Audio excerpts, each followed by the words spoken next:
Awesome. Okay. Well, I am, like she said, Dr. Tiffany McKinnon Russell, but in my circles, everyone calls me Tiffany, so that's just fine. um, but I am a homeschooling mom. I'm originally coming out of corporate America. I was in corporate America for over 10 years. And now I run a business with my husband and I homeschool. I'm also an author and I'm a homeschool consultant. So I work with families who are starting to homeschool. So taking them from zero to all the way all the way through to help them to prepare. I actually started homeschooling. I guess I would be called an accidental homeschooler. My daughter at 4 years old, I was bringing her home from preschool, and I was asking her how was the week. It was Friday. I was like, "Are you going to miss your friends and your teachers?" And she said no. And I thought, what happened? What happened? Do I need to turn the car around? What happened? Is everything okay? And as we talked, she was going to preschool 3 days out of the week, and she was home with me for 2. And on that car ride home, she said, "Mommy, I want you to teach me." And so I had to start wrapping my mind around homeschooling and what that was going to look like for us. And I did lots of research. I'm a big researcher, so I did lots and lots of research, figured out how we could do it in a way that felt good to us, and we hit the ground running. She will be 9 in September, so we've been going strong ever since. I guess I sort of have a sometimes people tell me I have a different kind of look when I look at learning a little bit, just because I am very regimented and my daughter is what I call a free bird.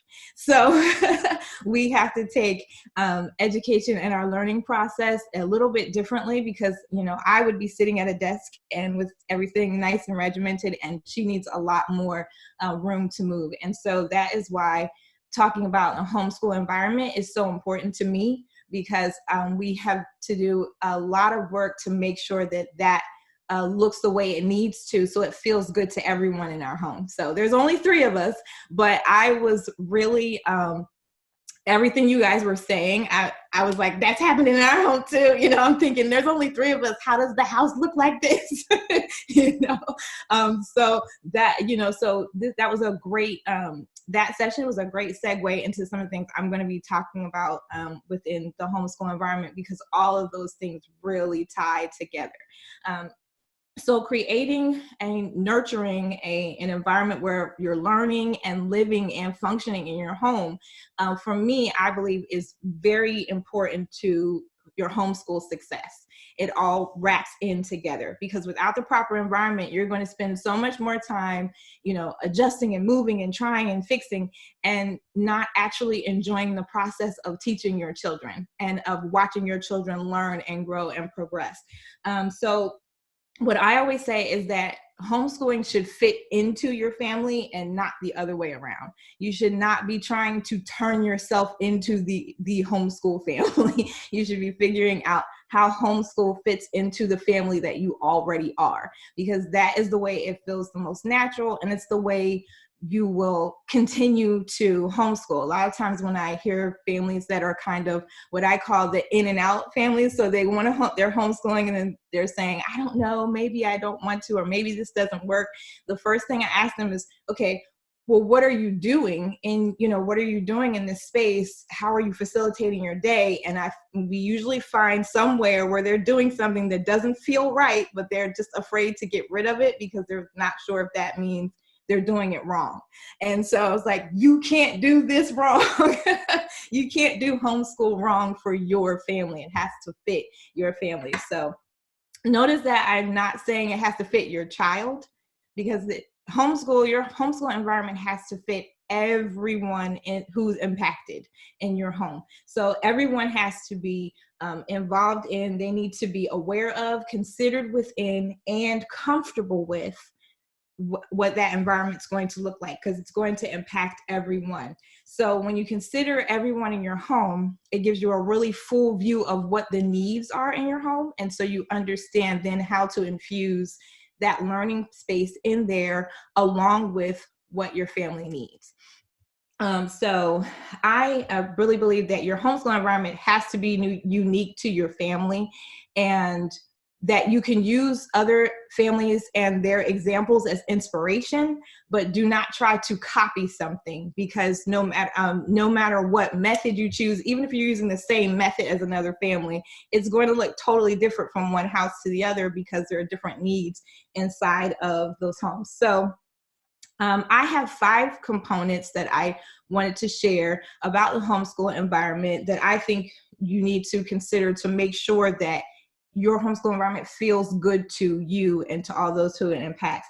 And I chose these 5 because sometimes I feel as though they are overlooked a little bit if you're like me and you are a big researcher and you start going down that rabbit trail, and then you start thinking, should I try this? Should I implement this? Should this fit in here? And sometimes I feel as though they can be overlooked a little bit. So I want to jump into some components that are really, really subjective, things that you are looking at that really are related to how your family works. And so the first component is your family dynamic. Creating the proper environment for learning really starts with understanding how your family flows. And your family dynamic is, by basic definition, just the natural flow of your family. So how does your family naturally function and interact with one another on a daily basis? So you want to think about that. What is the natural flow of your family? So some questions you want to ask. Do you have a house full of early risers? Is everyone up early in the morning and ready to go? Do you have a house full of night owls? Do you start revving up towards the late afternoon and everybody's up and alert in the evening? Do you have a mixture of both of those in your house? So you want to be thinking through those things. In my house, we have a mixture. My husband is the early riser, I am the night owl, and my daughter is a hybrid. So she wakes up with my husband early in the morning and she's hanging out with me, and I'm trying, and bedtime is a special time for us in our home, because I'm like, it's time to go down. It's time for you to go to sleep. But yeah, so she's an early riser and a night owl. So those are things that I have to think about. So in our home, a lot of times our lessons aren't happening early in the morning. Even though she's an early riser, she doesn't want to do formal lessons in the morning. And I'm not an early bird, so that's fine for me. I'm good with a late morning, early afternoon formal lesson time, so that's what we do. And so, but the reason why I know that is because I had to sit back and say, okay, what feels good to me? Does it feel good to start our lessons at 8:30, 9 o'clock in the morning? What feels the best for us, and where are we the most productive?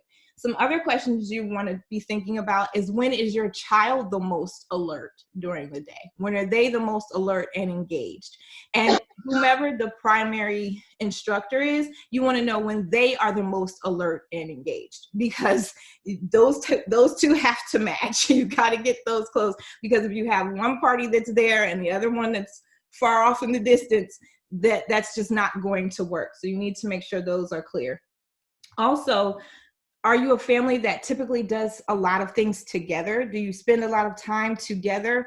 Are you more of a family that does things individually? Think about those things, because that's going to help you to figure out, how should your lessons look? Do you need a lot of interactive work where you're working together? Do you need more work where it's individualized study and your child's able to go off on their own and work, and then you come back and kind of review things? So that helps you to see what that looks like. And then, what are the current schedules and routines that are already happening in your home? What are the non-negotiables that are already in your schedule that are fit into each day throughout the week, and those things have to happen?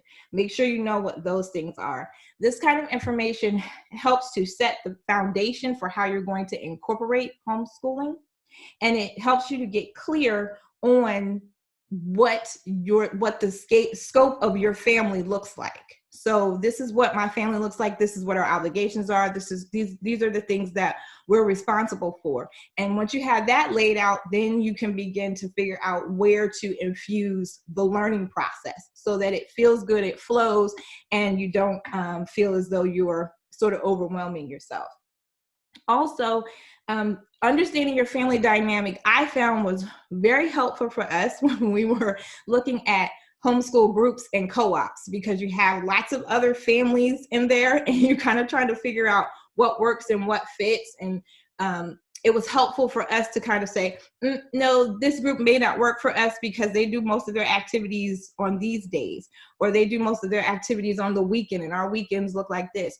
Or we don't see a lot of, we don't have a lot in common with these other families, so it may be hard to connect, things like that. So you're kind of understanding what your family looks like, and don't take for granted how important that is. I mean, we feel like we know each other because we live with one another. So, I pretty much, I feel like I know everyone in my home, but really take in what that looks like in your home, and and honor who you are as a family.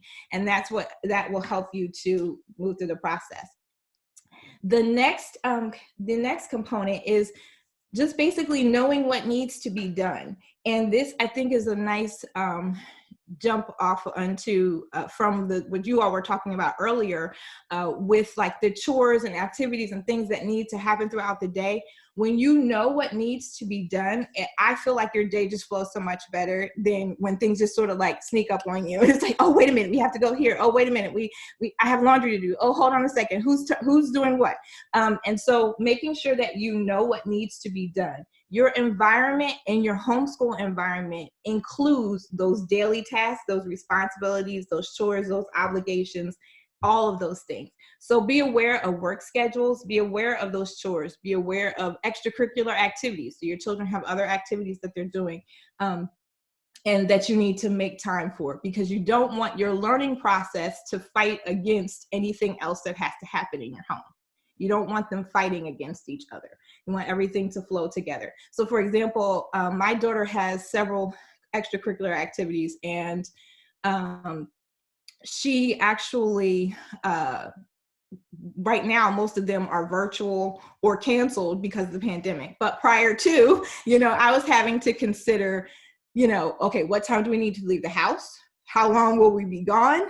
How long is the actual session? When will we be getting back? What has to happen after that? So I might choose on a certain day to say, actually, we do have a day throughout the week that we don't do any formal learning because she has more activities. And so to me, you're already actively learning. You're just learning in a different format.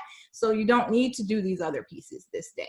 And that helps you to see where that needs to be. I feel a lot of times families think they have to be doing something every day, every second, and all these pieces. And it's like, you don't have to do that. And as a matter of fact, you shouldn't. You need to, like you all said, you need to have downtime, a time to reset. So make sure that as you're laying things out, that if you see some white space, I call it the happy white space, where there's nothing there and you can maybe sit and watch a show you haven't seen in weeks. Don't try to plug something into that white space. Leave it there. If it's there naturally, then it probably needs to be there. And that's a time for breathing, for reset.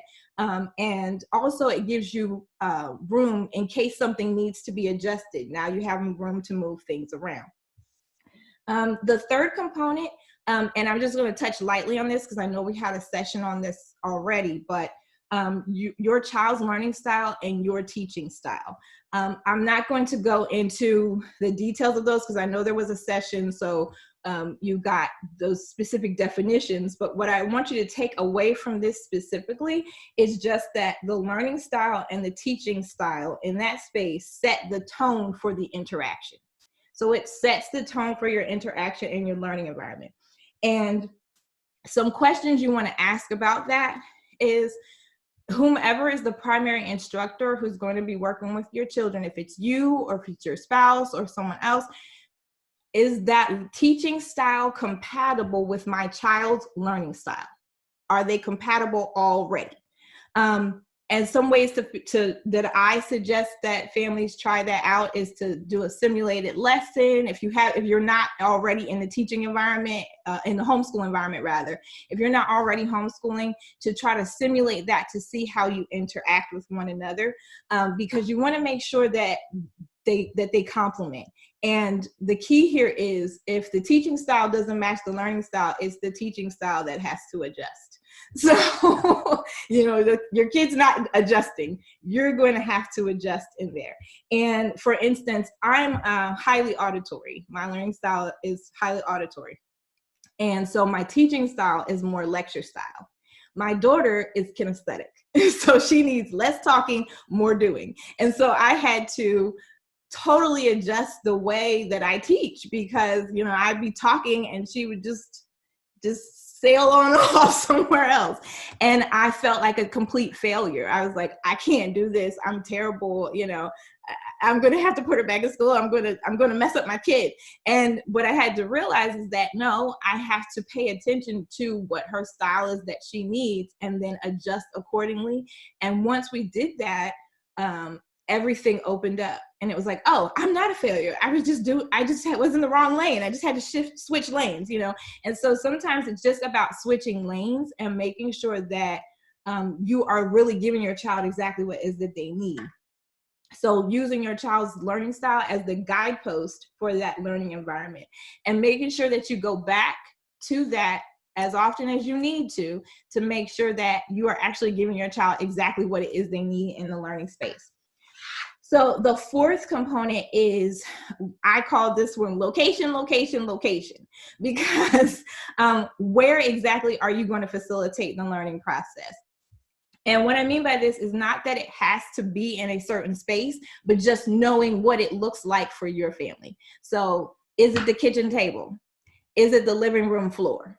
Is it a specific room that you have already designated, that's already put together and everything is nice and orderly, and that's where learning happens? What does that look like? And you're going to want to take your cues from, once again, what your child needs. In my home, I was totally prepared. I did a huge Target run. I had bought all these great supplies. I put together a beautiful space for her learning, and we don't use it because she needs to learn everywhere. She uses the entire house as her learning space. So some days she's reading on the steps. Some days she's crouched up under the kitchen table. Other days she's sprawled out on the living room floor. She might be sitting on the couch, or maybe she may use her desk. We don't know. We figure it out that day when we get up and find out what needs to happen. For me, naturally, I would have liked a designated space because that's what I like. But what she needed was to be able to move around. And if you recall, I said that the space needs to feel good to everybody. So what we did is all of our materials and things are in one designated space because that's what feels good to me. So the materials are in one space, but her learning happens wherever she needs it to happen. So her learning process happens wherever she needs to happen, but our materials are in one spot so that feels good to me in the space. But what's important here is that you need to be willing to work with your child and give them what they need, even if it's not what you want. And that's hard. It's hard sometimes because you have ideas about what it is that you want it to look like. But the goal is that you want your child to learn well and enjoy doing it. So if that's your goal, is that you want them to learn well and to enjoy doing it in the process, then it's more important for them to feel good in the space than it is for you to feel good about it looking the way you want it to look. So, maybe one day we'll get to where she uses that desk every day. But for now, she wants to read on the steps. I'm fine with that because she enjoys it. So that leads me to my last point. And that is flexibility.